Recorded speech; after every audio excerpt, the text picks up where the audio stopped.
mensagem do livro Pão Nosso, de Emmanuel, cujo título é Homens de Fé. É um excerto do Evangelho de Mateus. As palavras são de Jesus, dizem o seguinte: todo aquele, pois, que escuta estas minhas palavras e as pratica, assemelhá-lo-ei ao homem prudente que edificou a sua casa sobre a rocha. E o comentário de Emmanuel: os grandes pregadores do Evangelho sempre foram interpretados à conta de expressões máximas do cristianismo, na galeria dos tipos veneráveis da fé. Entretanto, isso somente aconteceu quando os instrumentos da verdade, efetivamente, não olvidaram a vigilância indispensável ao justo testemunho. É interessante verificar que o Mestre destaca, entre todos os discípulos, aquele que lhe ouve os ensinamentos e os pratica. Daí se conclui que os homens de fé não são aqueles apenas palavrosos e entusiastas, mas os que são portadores igualmente da atenção e da boa vontade perante as lições de Jesus, examinando-lhes o conteúdo espiritual para o trabalho de aplicação no esforço diário. Reconforta-nos assinalar que todas as criaturas em serviço no campo evangélico seguirão para as maravilhas interiores da fé. Todavia, cabe-nos salientar, em todos os tempos, o subido valor dos homens moderados que, registando os ensinos e avisos da Boa Nova, cuidam, desvelados, da solução de todos os problemas do dia ou da ocasião, sem permitir que as suas edificações individuais se processem longe das bases cristãs imprescindíveis. Em todos os serviços, o concurso da palavra é sagrado e indispensável, mas aprendiz algum deverá esquecer o sublime valor do silêncio, a seu tempo, na obra superior do aperfeiçoamento de si mesmo, a fim de que a ponderação se faça ouvida dentro da própria alma, norteando-lhe os destinos. Convidamos-los a unirmos os pensamentos para a oração introdutória do nosso trabalho da manhã.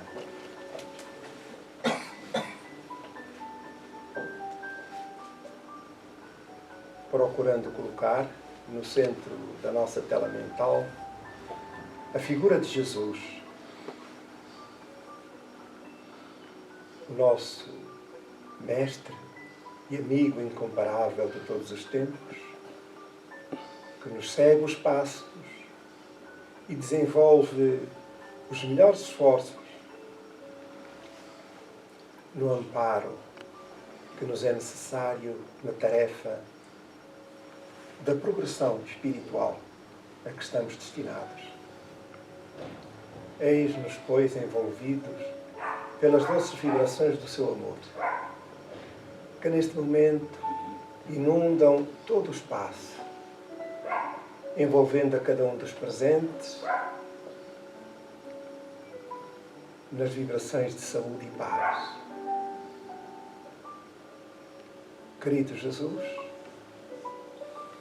querido Pai, Senhor da vida, a ambos dirigimos a nossa humilde rogativa de agradecimento pela oportunidade da manhã em que nos é permitido reunir em vosso nome. Durante este período de tempo,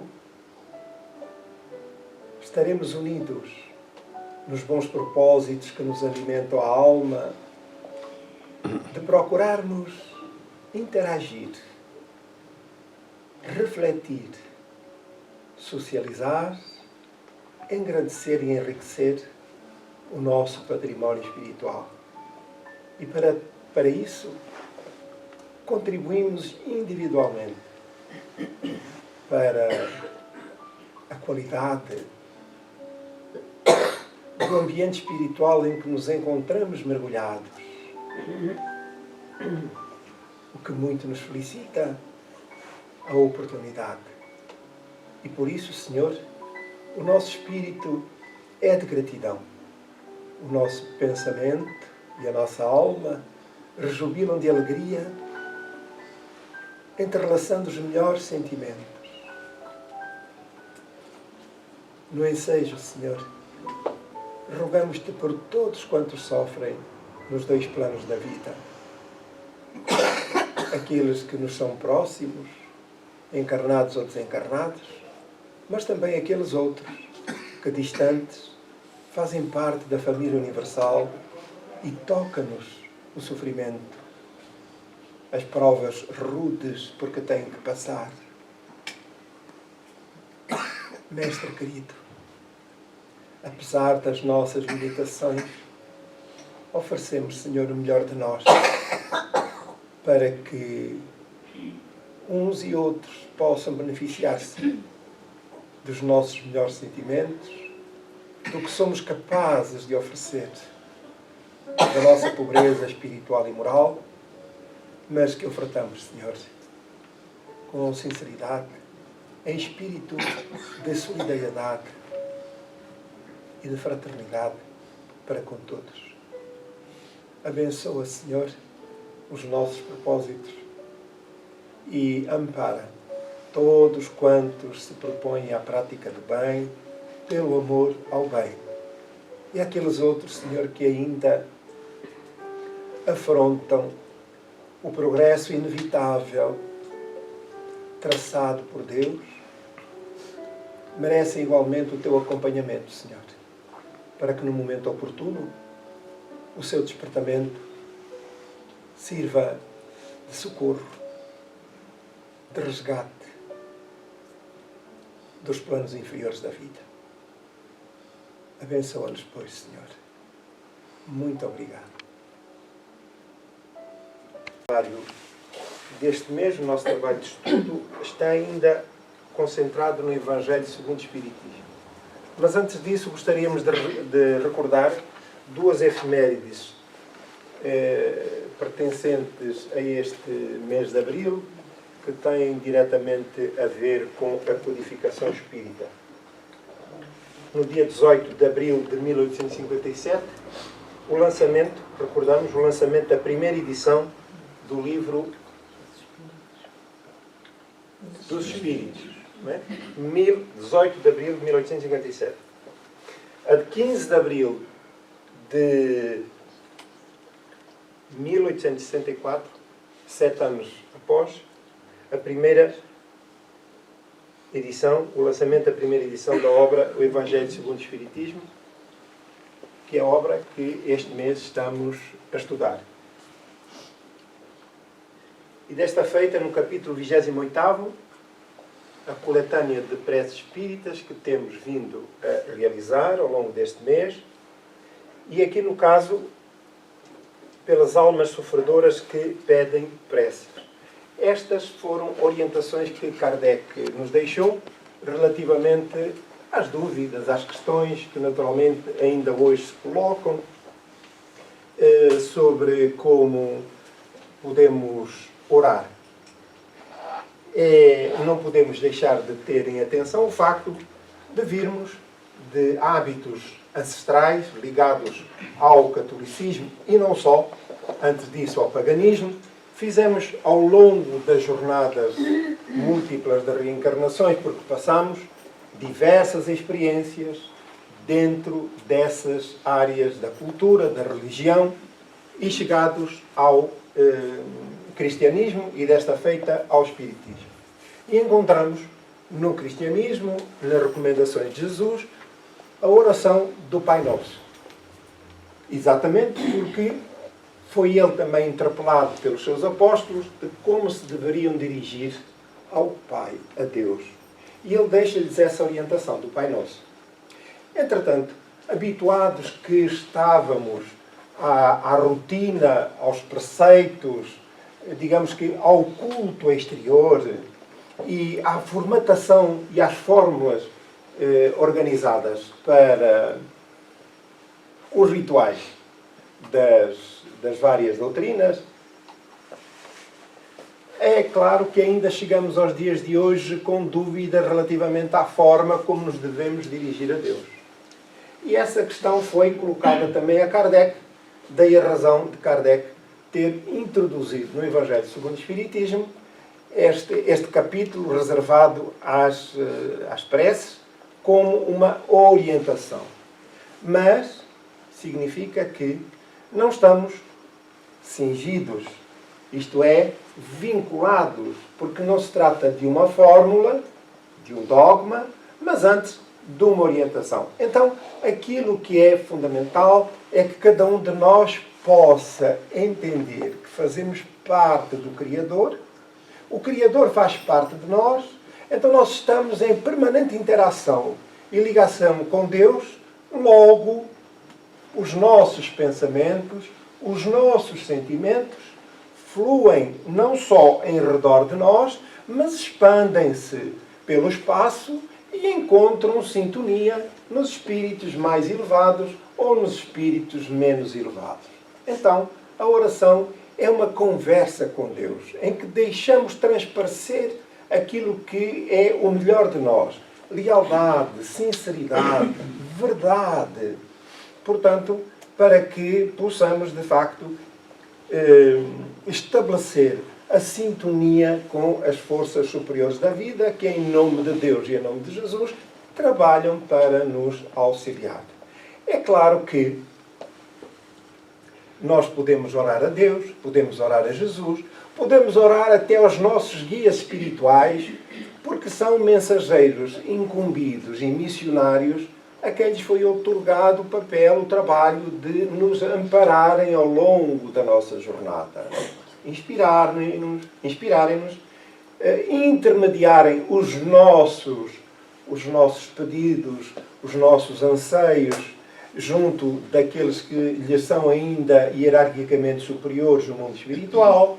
E, portanto, Deus não está sentado, entendamos, não está sentado à espera e a registar, a gravar e a ouvir, como se tratassem de escutas telefónicas, as nossas orações. Entenda-se isso. Mas, se nós nos dirigirmos aos espíritos que nos tutelam, ou melhor, se nos dirigirmos a Deus ou a Jesus, naturalmente que os espíritos são esses que imediatamente se encontram próximo de nós e têm o dever e a tarefa de recolher e de trabalhar a informação que recebem através da nossa oração. A oração não é um momento mágico, já que a magia, digamos assim, não faz parte dos códigos da doutrina espírita, nem dos seus propósitos.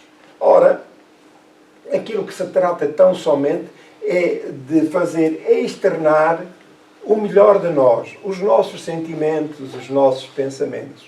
E isso, em função da qualidade dos nossos sentimentos e dos nossos pensamentos, que advêm do esforço que cada um empreende no seu aprimoramento moral, naturalmente, quanto maior for esse esforço, quanto mais sério for esse esforço, maior é o sucesso, sob o ponto de vista espiritual. Logo, os sentimentos e os pensamentos colocados na oração têm qualidade superior. E, como tal, geram movimento e dinâmica que ultrapassam os planos mais humanos, mais terrenos. E, como tal, são, em função dos nossos méritos, atendidos ou não. Ora, então, não basta por si só orar. É preciso que a oração transporte a verdade, sentimento profundo, lealdade, sinceridade. Porque é isso que importa e que será, digamos, tido em linha de conta na espiritualidade, na classificação e no atendimento das necessidades. Então, por isso é que Kardec deixou aqui estas orientações, e é disso que temos vindo a falar ao longo destes últimos tempos, e hoje nós vamos abordar 2 itens respeitantes a este capítulo, a coletânea de preces espíritas pelas almas sofredoras que pedem preces.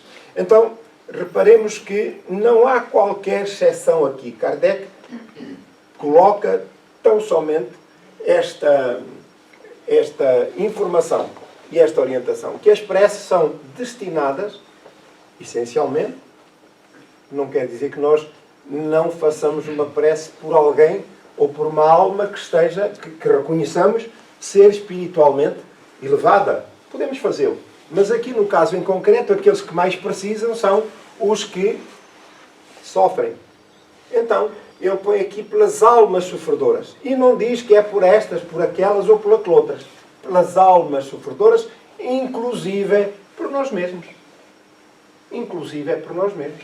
Quando sentimos necessidade, de facto, de solicitar amparo e apoio para as nossas dúvidas, para as nossas necessidades, para as provas a que estamos submetidos, e se não mesmo resgates, às vezes difíceis, e que necessitam de amparo que se estenda para o outro lado e que vá ao encontro da nossa fé, das nossas convicções religiosas.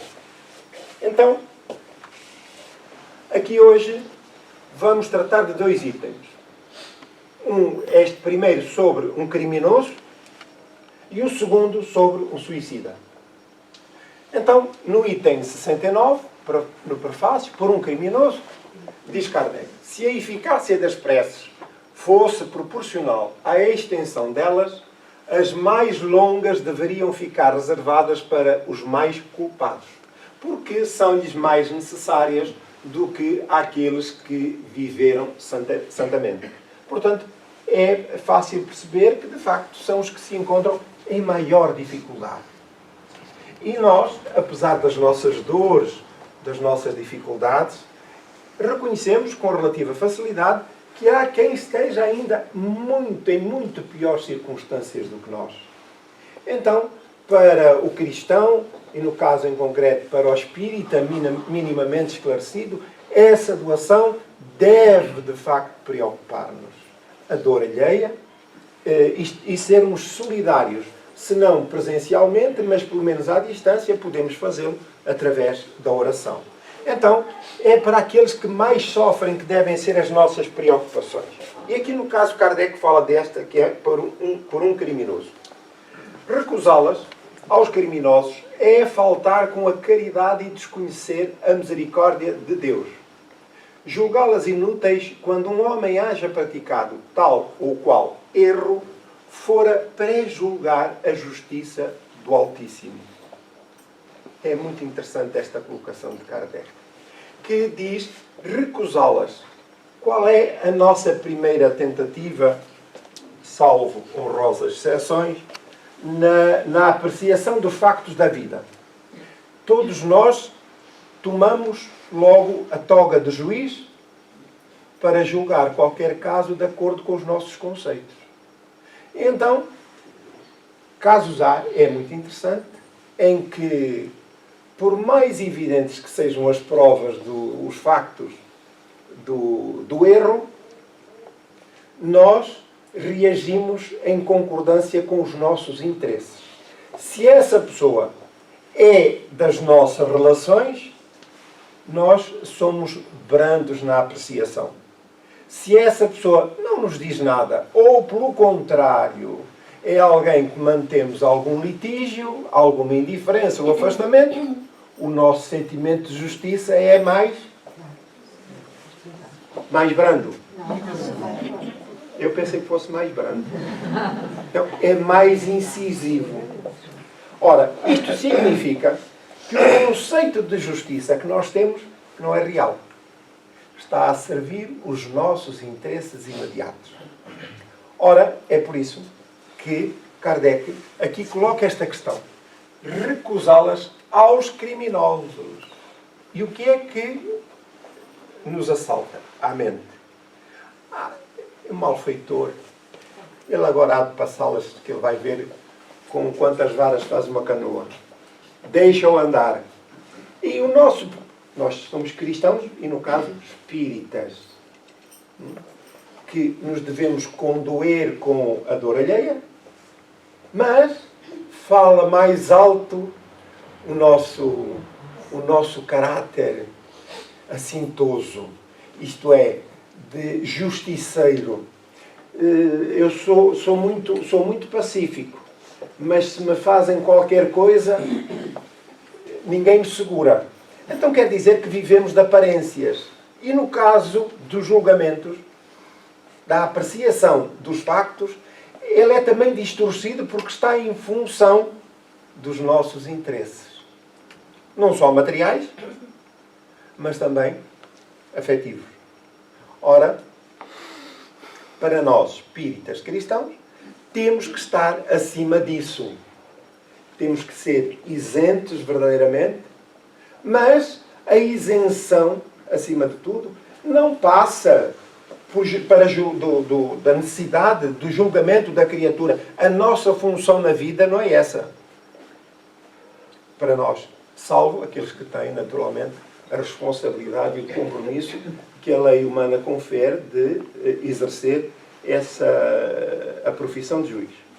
Esse sim. Mas é dentro do caráter humano e observando aquilo que as leis humanas determinam. Mas sob o ponto de vista espiritual, que é muito mais alargada a razão dos factos que hoje estão ao alcance do nosso conhecimento. Porquê? Porque o espírito e os factos de que hoje é responsável têm a ver com questões do presente, mas também do passado. Ora, para nós que aceitamos o facto das vidas consecutivas do processo reencarnatório, nós naturalmente não sabemos o que ocorreu no passado, que está na origem, portanto, as causas que deram razão às consequências do presente. Logo, como não temos noção das causas, a apreciação das consequências é limitada. Logo, não podemos ser justos no julgamento que fazemos. É evidente que a apreciação de qualquer ocorrência devemos fazê-la, mas está em função dos nossos conceitos, do nosso caráter. E se soubermos discernir, é isso que convém, de facto, apreender o que é o bem e o que é o mal. E é fácil perceber. É uma coisa. Outra coisa é querer fazer justiça. E, aqui no caso, em recusar aos malfeitores aquilo que é o mais elementar que o Jesus propõe que façamos, que é orar por todos, por nós incluído. Ora, ainda podemos ir mais longe. Quem somos nós verdadeiramente? Qual é a história do nosso processo evolutivo? É que cada um de nós, naturalmente, se encontra na Terra, salvo honrosas exceções, em resgate, provas e resgate. Porque as características do planeta revelam isso mesmo. Um planeta de provas e expiações. E aqui só reencarnam criaturas que têm necessidade de se reabilitar em função das leis divinas. Logo, do passado menos luminoso. Ora, se assim é, estamos todos carentes, necessitados da fraternidade e da solidariedade entre todos. Não da solidariedade com o crime, mas da solidariedade com o perdão. Por isso Kardec diz aqui que não devemos recusar aos criminosos as nossas orações. E porquê? Porque as leis divinas encarregam-se de chamar cada um de nós à sua própria reabilitação. E cada um segue ao ritmo de que é capaz, não só do seu entendimento, mas também e sobretudo do arrependimento, das necessidades que tem de se afastar da retaguarda em função da dinâmica que a própria consciência coloca em cada um de nós. E, portanto, é essa força poderosa, divina, que nos impele para cima e para diante, que é a necessidade de progredir, de evoluir moralmente. Ela é íncita na criatura humana. Íncita. Porquê? porque faz parte da gênese divina à qual nós pertencemos. Então, não nos podemos opor a essa dinâmica, porque ela é inultrapassável, incontornável. No item 70, a prece que Kardec aqui deixa como orientação: Senhor Deus de misericórdia. É fundamental termos consciência daquilo que são os atributos de Deus, dos quais, ou entre os quais, daqueles que conhecemos, a misericórdia é, sem dúvida, o mais importante.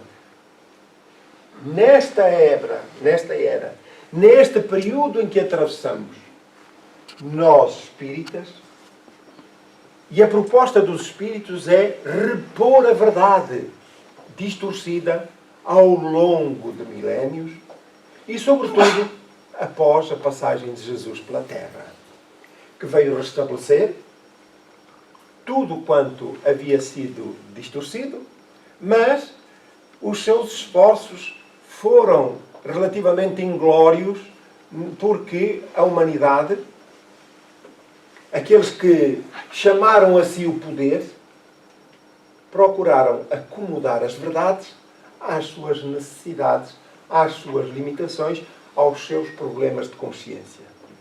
E então, esse Deus de misericórdia, ele ressurge de novo no Espiritismo.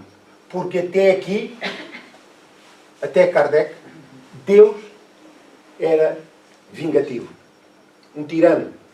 E a escala da espiritualidade, o projeto, era de um lado o céu, o paraíso, do outro o inferno, e no meio o purgatório.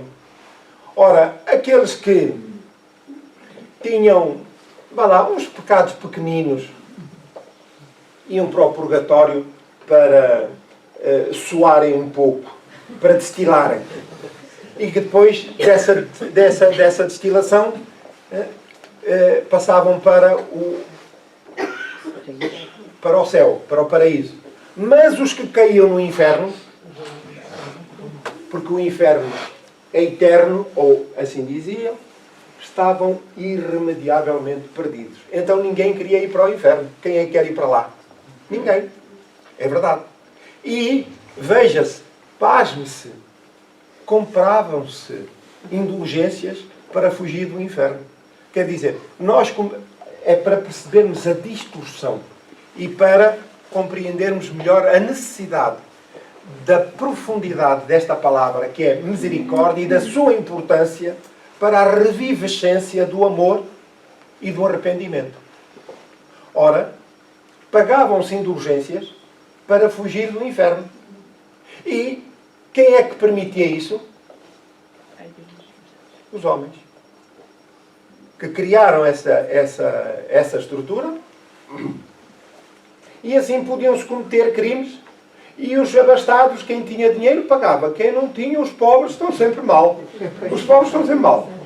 Então, não há salvação. Eu queria ir, reza aí umas ave-marias, uns terços, uns rosários, vai a Fátima a pé, não sei quantas vezes, e volta, e depois logo se vê. Quem tinha dinheiro pagava as indulgências, e aquilo passavam logo uma escritura, não é? Para ter logo um lugar no céu. Mas a verdade dos homens é uma e a verdade de Deus é outra. Portanto, tudo isso foi distorcido, e com os espíritos, ou melhor, com Kardec, que, escutando os espíritos, lhe revelaram que o inferno não é um lugar circunscrito. Porque ele não existe nos códigos divinos.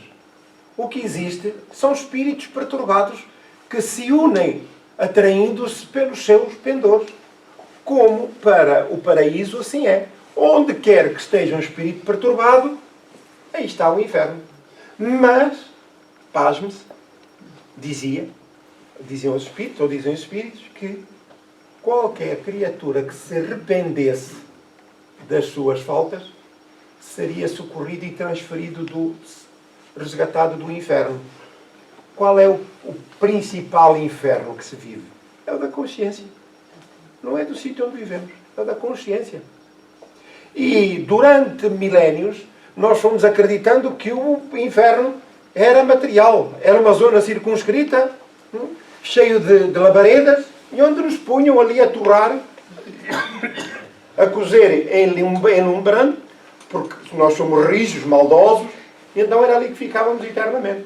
E é essa figura que nós, reparem, fixamos, fugindo daquilo que é o mais importante, que é a nossa natureza íntima, o nosso caráter. E é aí que reside o inferno da consciência, que nos acusa dos erros cometidos. Que nos acusa, ou que se acusa dos erros cometidos. Corrija.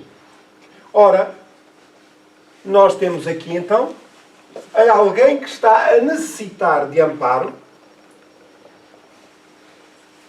e que por isso devemos ser tão misericordiosos, tão amorosos, afetuosos quanto possível. Porque Deus é a misericórdia infinita. Então, é com os espíritos, com Kardec, e os espíritos que lhe revelam que Deus é absolutamente misericordioso. Ora, significa que Ele está sempre aberto a resgatar os seus filhos que se equivocaram nos caminhos da vida. Então, ninguém está destinado eternamente ao mal. E é bom compreendermos porque isso não faz parte das leis divinas. Portanto, qualquer que seja o malfeitor, qualquer que sejam as suas ações, por mais perniciosas que sejam, saibamos, compreendamos, de que é um filho de Deus, a ovelha tresmalhada da parábola de Jesus, que se deixou iludir pelos pastos verdes, distantes dos olhos do seu pastor. Contudo, esse pastor jamais abandonará essa sua ovelha e procurará até trazê-la de novo ao seu aprisco. Não foi disso que Jesus falou? Então, é aí que está íncita a misericórdia divina. E é a sua benevolência, da própria palavra em si, da sua definição, da mensagem que passa, a palavra misericórdia. E aqueles espíritos que, chegados a certo ponto, e tendo para si a fé do inferno eterno, o que pensa, nunca mais saio daqui. Portanto, tanto me dá ser bom como ser mau. Mas aqui nas regiões em que vivo, o que impera é o mal, então eu tenho que alinhar com o que aqui se faz, porque daqui não saio, senão sou trucidado. Estão a perceber o raciocínio? Ora, quando nós entendemos, e nas nossas orações, nós induzimos aqueles que nos escutam a orar a Deus, porque Ele é infinitamente misericordioso e bom, então a criatura sente como que uma aragem fresca que lhe penetra a alma. Afinal, não estou perdido. Há esperanças para a minha vida. E aí, ele está disposto a ouvir e a alterar o rumo da sua vida. E porquê? Porque, em boa verdade, é o que mais sofre. E, como tal, deseja, como qualquer outro, afastar-se do sofrimento.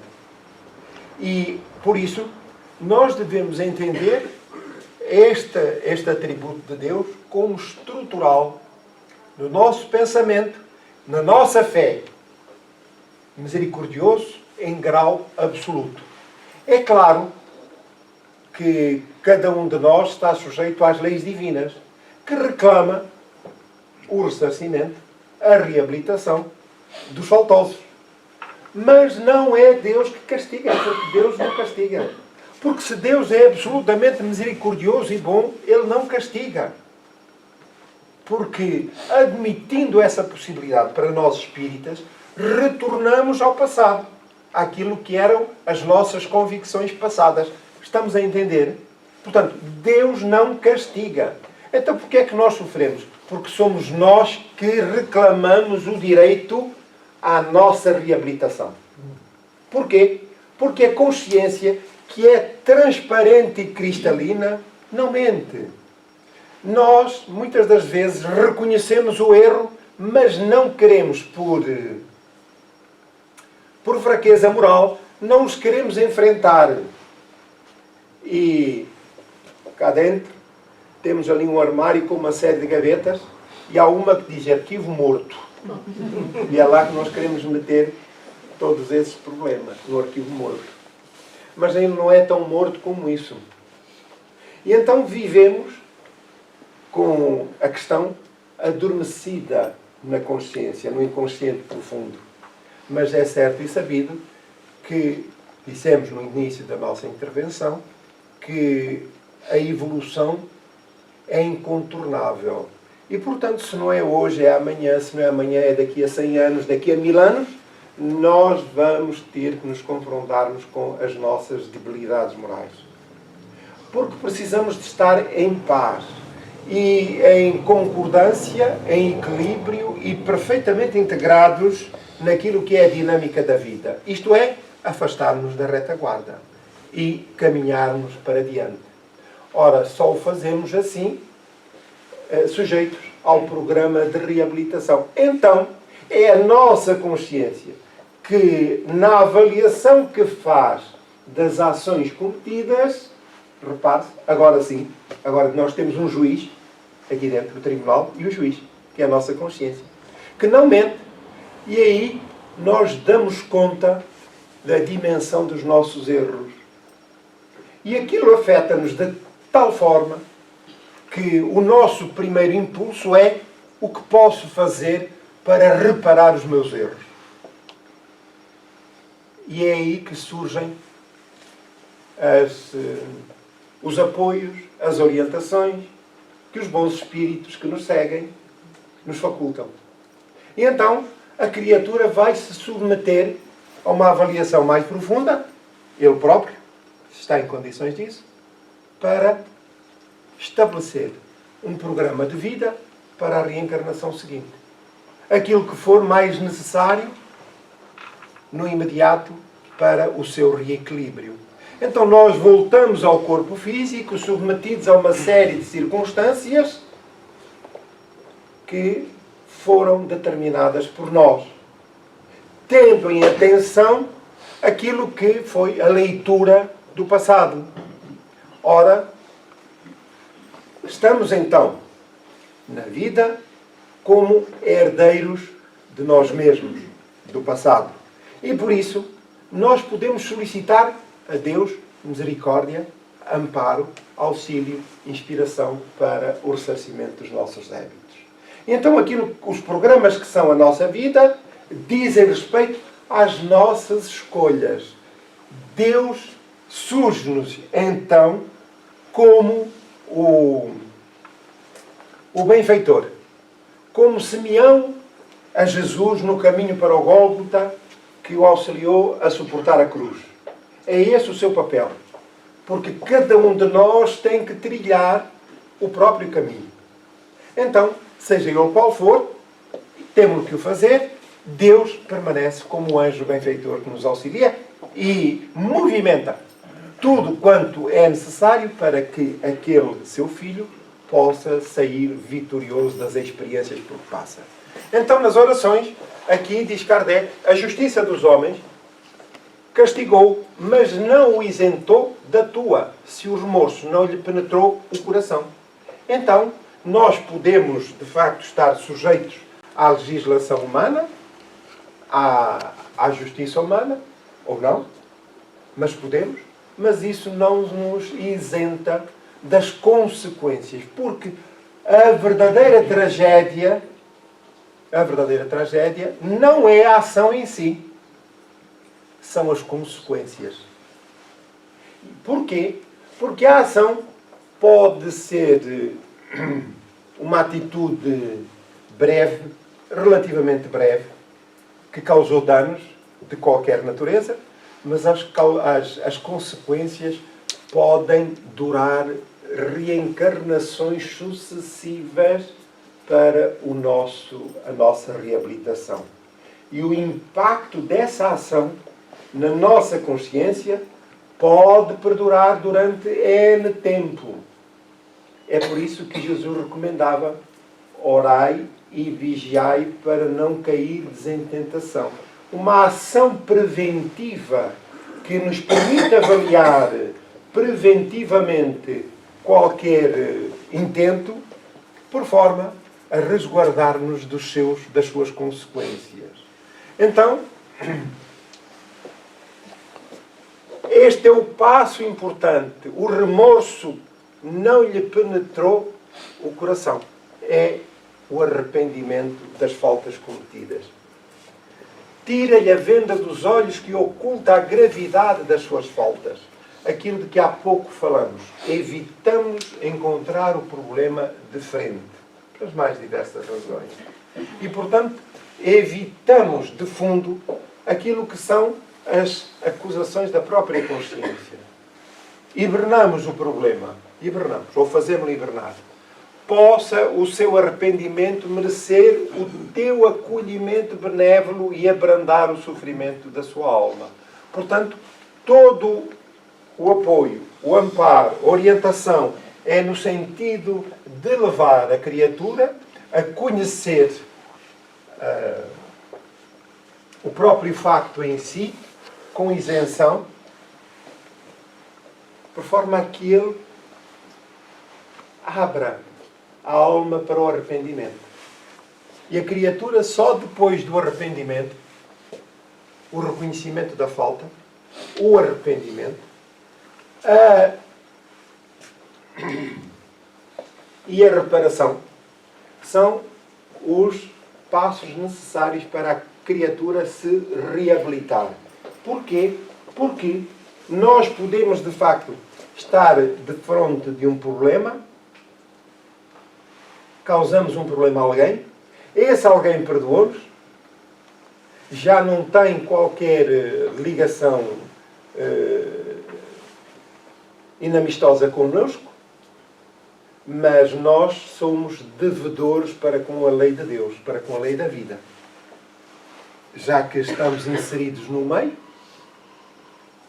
do qual fazemos parte, somos uma ínfima parte desse conjunto, e o conjunto, a maior parte, representa à nossa volta a presença de Deus, já que cada um, onde se expressa a vida, no reino hominal, no reino espiritual, no reino animal, tudo faz parte da criação divina.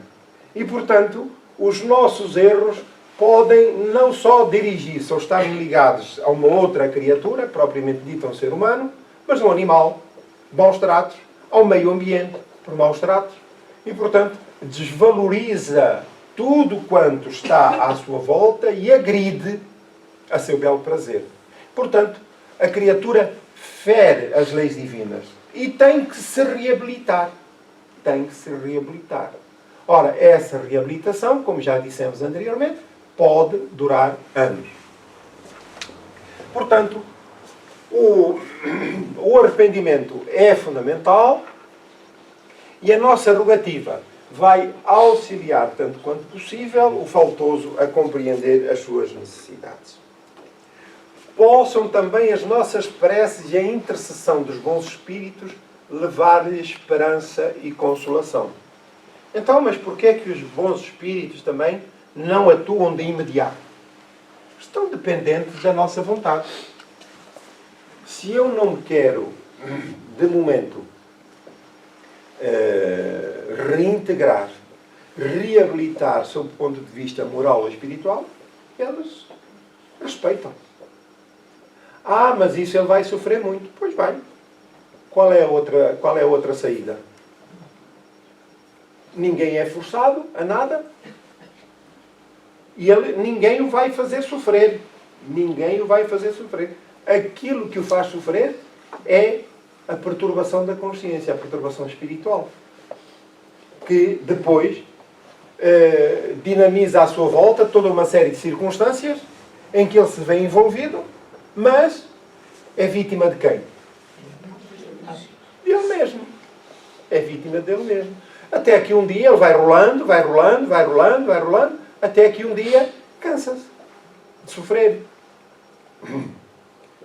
Aqui para nós que somos humanos, dentro do conceito de felicidade que nós conseguimos criar, alguém, aquilo que é o conceito de felicidade, alguém se cansa de ser feliz? Ninguém. E quem é que se cansa de sofrer? Nós não fomos feitos para sofrer, nós fomos feitos para ser felizes. Fomos criados, melhor dizendo, para sermos felizes. Então, o sofrimento cansa, desgasta. E a certa altura, depois de 1 século, 2 séculos, 3 séculos, 1000 anos, 2000 anos, andam em espíritos à nossa volta, que ainda, encarnados ou desencarnados, que ainda são do tempo de Jesus e anteriores a Jesus. Mas a misericórdia divina acompanha a todos eles. Estão lá todos fichados lá em cima. Olha, naquela furna está lá o fulano. Como é que está? Está a melhorar, mas ele tem lá como se fossem termómetros, não é? Ainda está muito vermelho. Quer dizer, está a perder muito. Então, já apresenta aqui melhorias. Vamos deixá-lo mais um tempo. Todos nós estamos acompanhados. E a partir de certa altura, olha, aquele espírito em determinado já está em condições. Às vezes nós não dizemos, mas o pensamento aqui, estamos em silêncio. Será que a vida é assim? Eu nunca mais saio daqui, disto, daquilo. Começa a haver essa preparação íntima. E os espíritos sabem lá em cima. E quando sabem, organizam equipas de socorro que os vão resgatar e encaminham para trabalhos de socorro na espiritualidade ou ainda junto dos encarnados. Portanto, todos nós estamos destinados a sermos felizes. E tudo, a nossa oração serve como um lenitivo. Mas ainda mais importante é que quando nós oramos, o nosso pensamento, que é força poderosa e criadora, nós emitimos o pensamento e ele flui pelo universo para o destinatário, mas em simultâneo leva consigo os nossos sentimentos. E não só, mas também as nossas energias físicas, espirituais. Quer dizer que é uma força poderosa que ganha maior amplitude quanto mais afinados nós estivermos com o bem, com a misericórdia divina.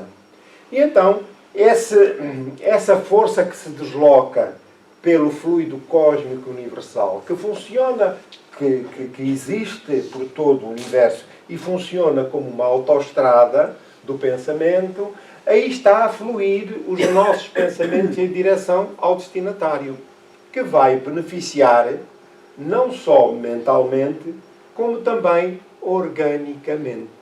Isto é, as nossas energias, o nosso padrão vibratório vai influir na qualidade, no estado orgânico do paciente.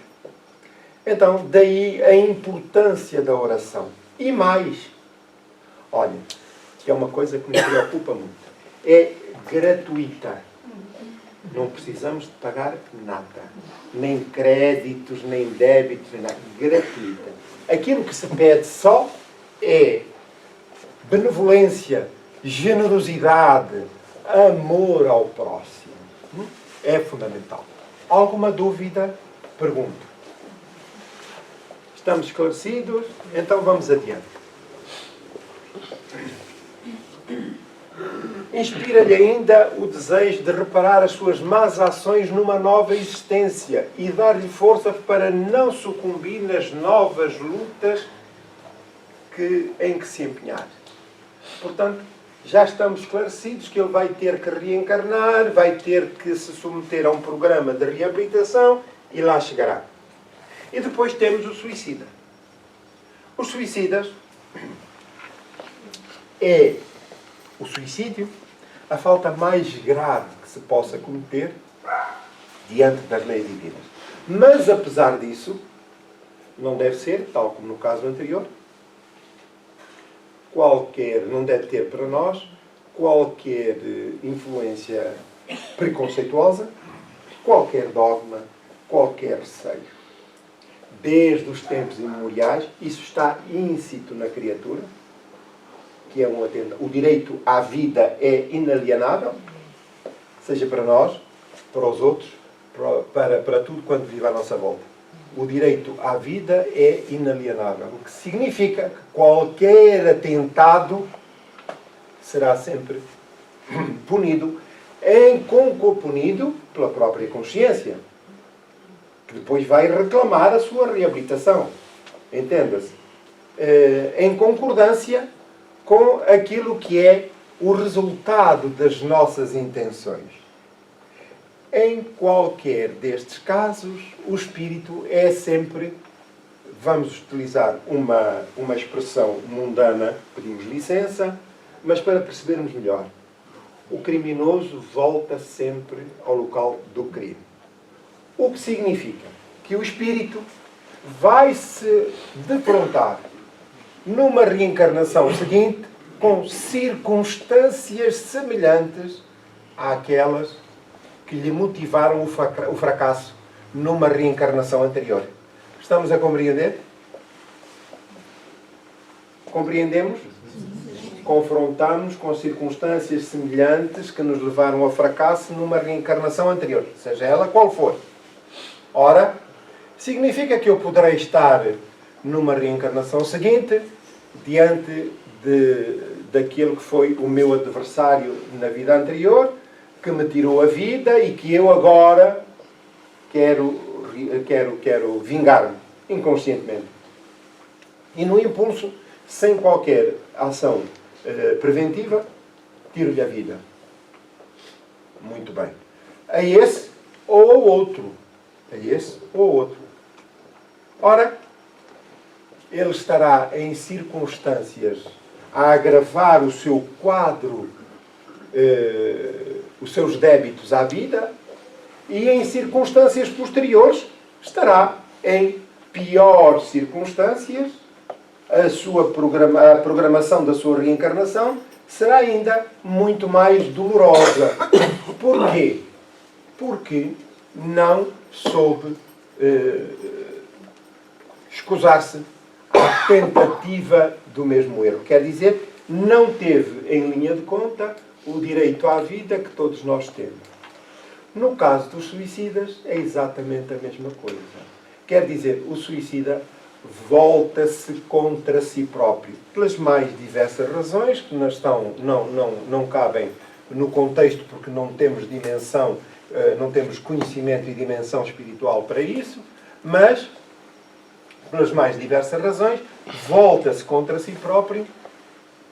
Muitas das vezes, a ideia é de pôr termo à vida e acabar com os problemas que enfrenta, sejam eles quais forem.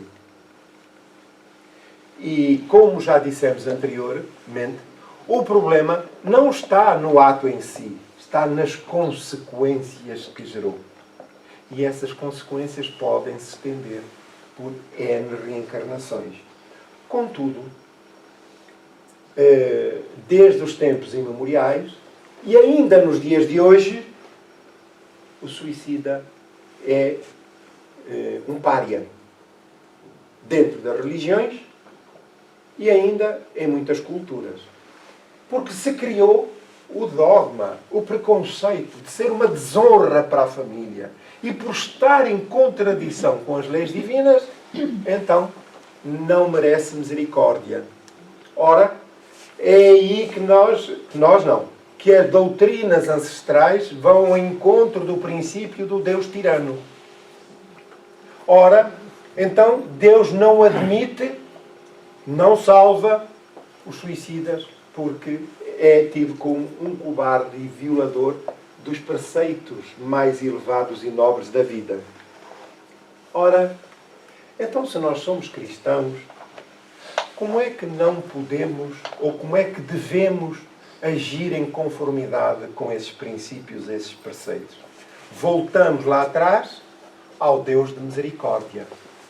Então, não há ninguém que cometa um erro e que possamos dizer que ele é definitivo e está irremediavelmente condenado. Porque senão violamos os atributos em que confiamos e acreditamos absolutamente fazerem parte da essência divina. Compreendem? Logo, a nossa atitude é de misericórdia, de amparo e de proteção. Ora, nós vamos dizer mais adiante: jamais tem o homem o direito de dispor da sua vida, porquanto só a Deus cabe retirá-lo do cativeiro da terra quando o entenda oportuno.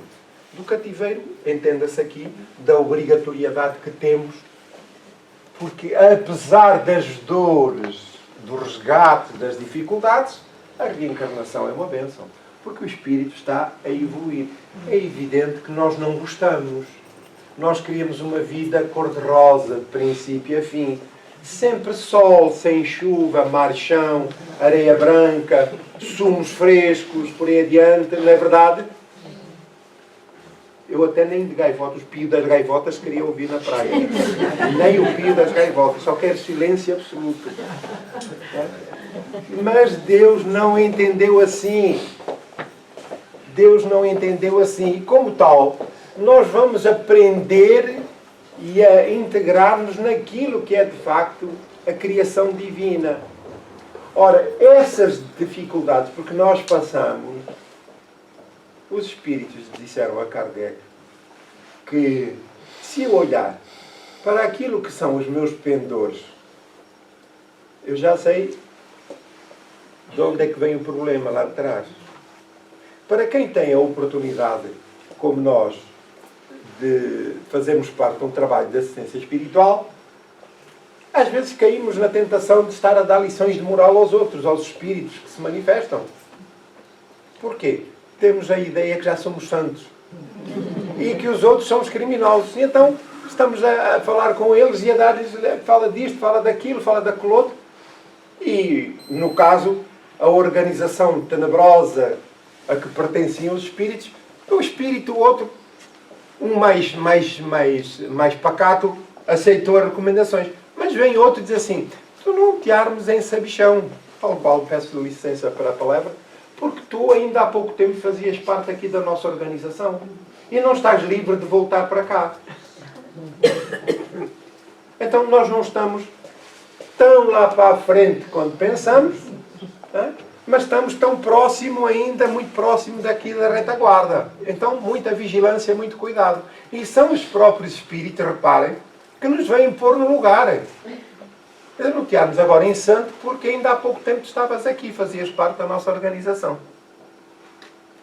Bom, podia ser verdade, podia ser mentira. Mas e quais são os meus pendores, as minhas lutas? Nós, desde que analisamos os nossos pendores, resumindo-os, ou melhor, pensando só onde se enquadram, que são as principais chagas do nosso estado moral, no egoísmo ou no orgulho, os seus sucedâneos, e logo nós vamos ver qual é o nosso património. Mas dizemos sempre: também não sou tão mau assim. Também não sou tão mau assim. Credo. Pois bem, é isso que nos chama a razão e, sobretudo, para compreendermos que estamos aqui e estarmos aqui é uma bênção sob o ponto de vista espiritual. Então, todavia, a justiça divina pode abrandar-lhe os rigores de acordo com as circunstâncias, reservando, porém, toda a severidade para com aquele que se quis subtrair às provas da vida. O suicida é como um prisioneiro que se evade da prisão antes de cumprida a pena. Quando preso de novo, é mais severamente tratado. Dá-se o mesmo com o suicida que julga escapar às misérias do presente, mergulhando em desgraças maiores. Então, a nossa ligação com o corpo, aquilo que projeta o nosso corpo, assim, o nosso corpo bonito, é a nossa folha mental, que depois modela o perispírito, e o perispírito é a forma que vai depois, é um molde que vai dar forma ao nosso corpo. Ora, esta ligação é feita através de milhões de fios muito tenues, energéticos, mas vigorosos. E é o que nos sustenta o espírito no corpo. E, em boa verdade, o que diz aqui o Kardec é que nós estamos cativos no corpo. Logo, só em momentos especiais, como do sono, por exemplo, em que a criatura se pode deslocar parcialmente do corpo e retornar. Mas está aí ligado, seriamente ligado, durante determinado período de tempo que programou para a sua vida. Portanto, ele foi-lhe atribuído uma determinada quantia de fluido vital, que é o que nos dá vida no corpo físico, ao aparelho orgânico, para viver durante 50, 60, 70, 100, mais anos. E durante esse período de tempo, o perispírito encontra-se bem fixo, enliado, ou melhor, enliando o corpo físico, durante esse período de tempo. Ora, significa que quando nascemos, à medida que nascemos, essa aproximação, essa integração vai sendo cada vez mais profunda. Sensivelmente entre os 7 e 10 anos essa ligação completa-se e depois estamos como ferro no betão enraizados.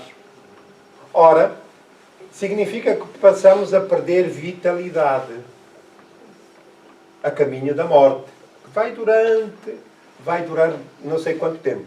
Acontece que, se de uma forma violenta formos expulsos do nosso corpo, digamos que nós morremos, atente-se, nós morremos, mas não desencarnamos.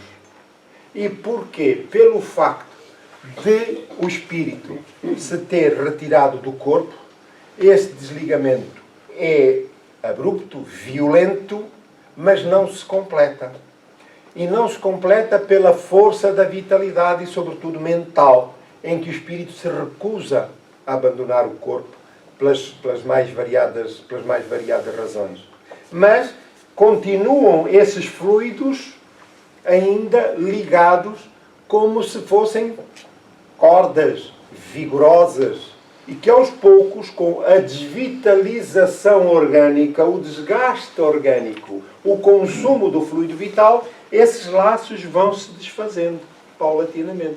Ora, se nós somos expulsos violentamente do corpo, quer dizer que não se completou esse desligamento. E como tal, permanecemos mentalmente ligados ao corpo.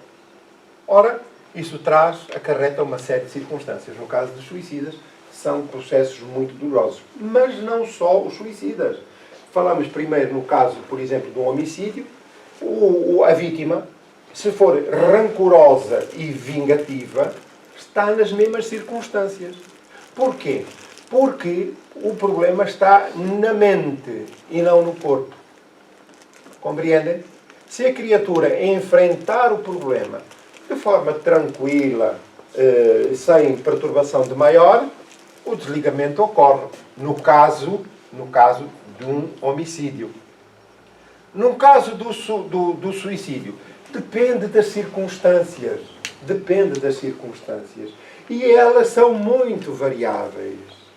Mas, quer num caso, quer noutro, ninguém deixará de chamar a si as respectivas responsabilidades.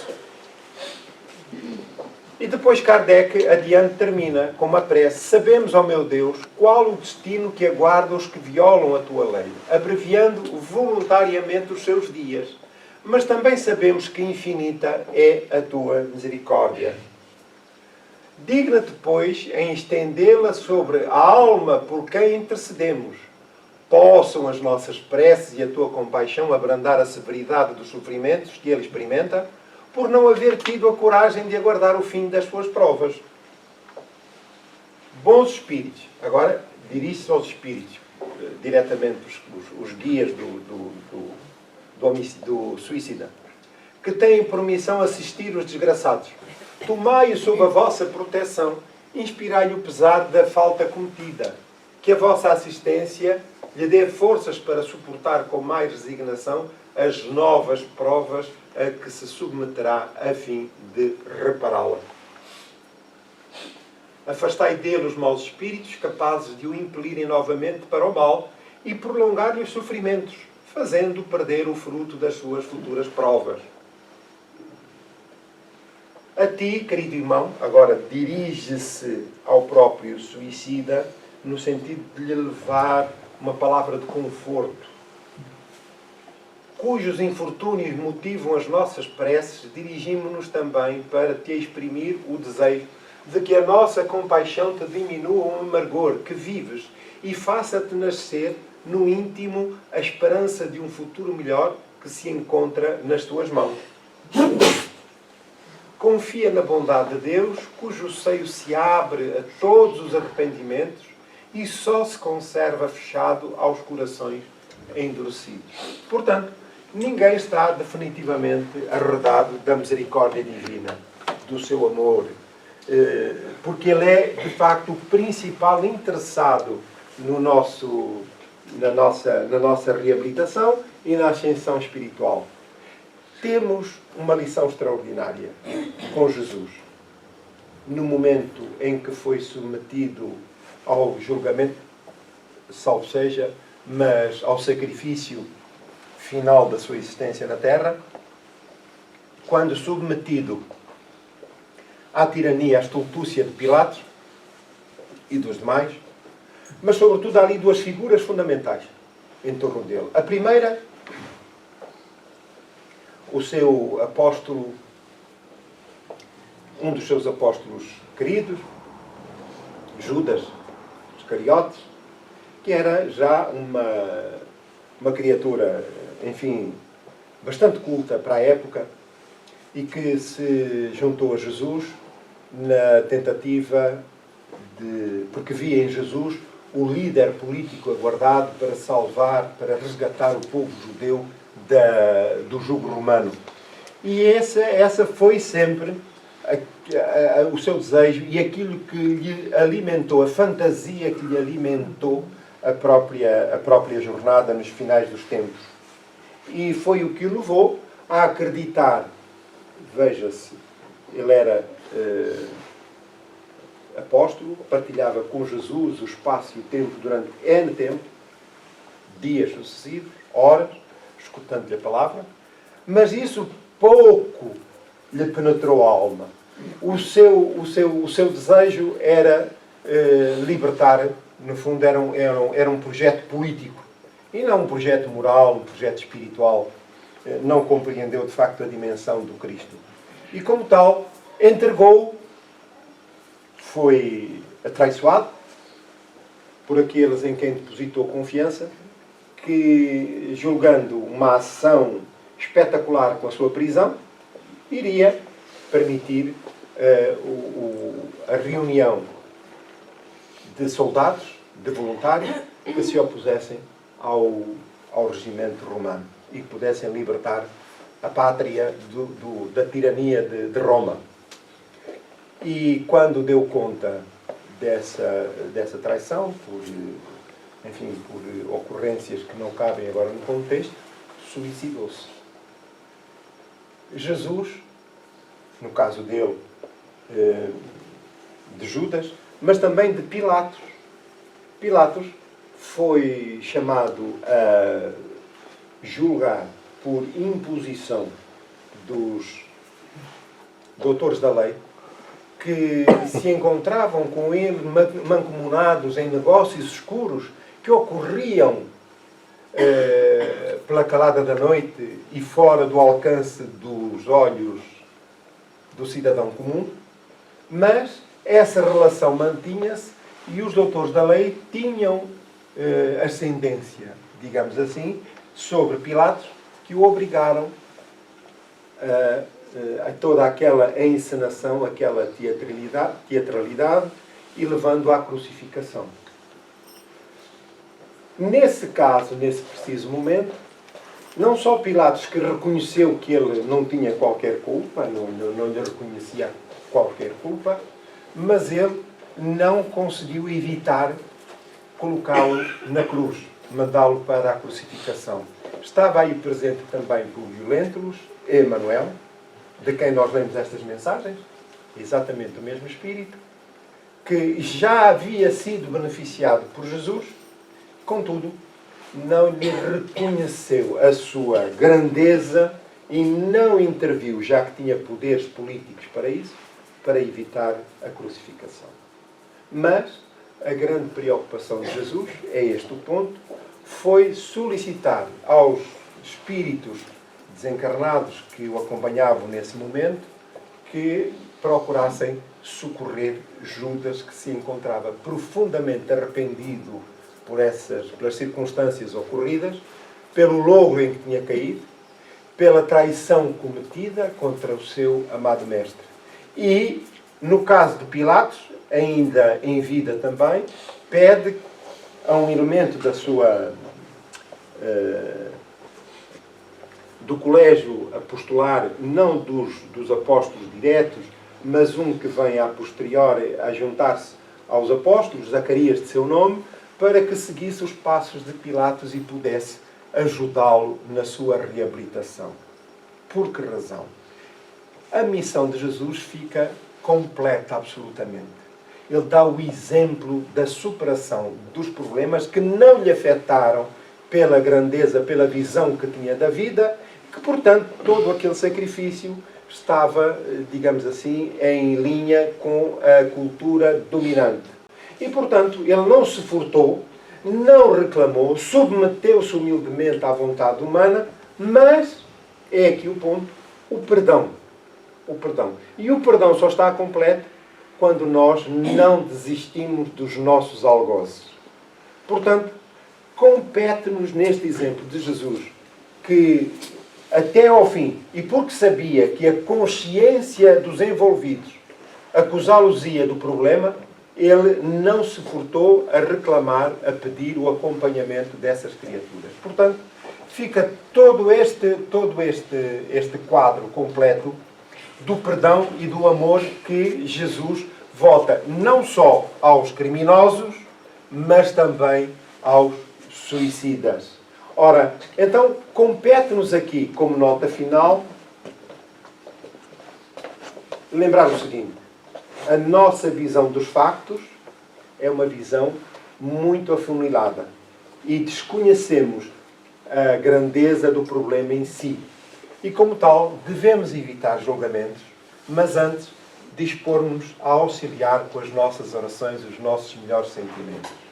Não emitir juízos de valor e, sempre que a nossa palavra for solicitada, possa ela ser de consolo,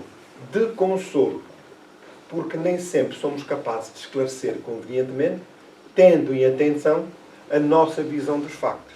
Então, sobre tudo isso, sermos consoladores junto daqueles que se encontram feridos, os principais, interessados e intervenientes, como aqueles que sofreram as ondas de choque com as suas atitudes.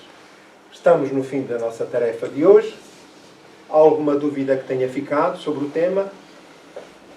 Muito bem. Então, vamos pedir licença para encerrar o trabalho.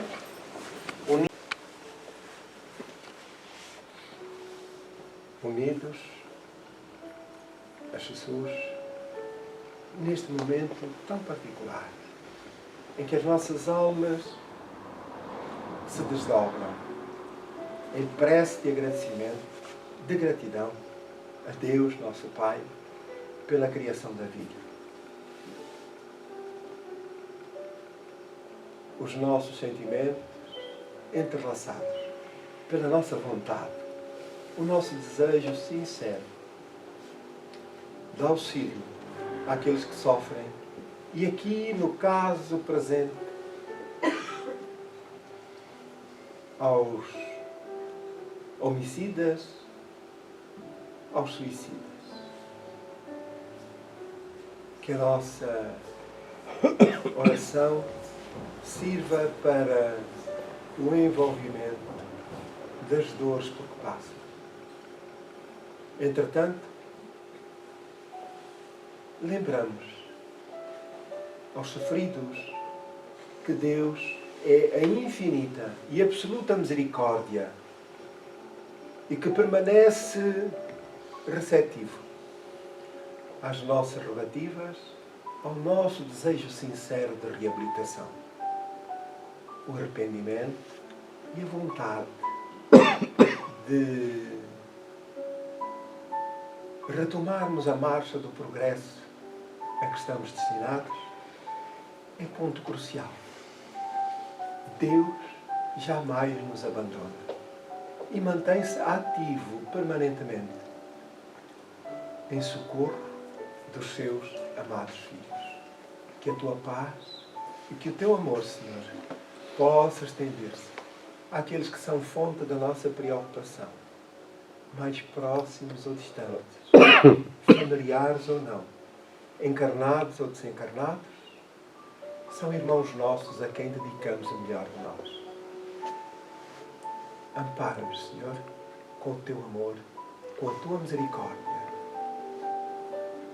inundando todo o recinto, com as energias benfazejas do teu amor, onde pontilham a saúde e a paz, para que cada um aqui dos presentes nos dois planos da vida recebam o perfume do teu amor. Muito obrigado, Senhor.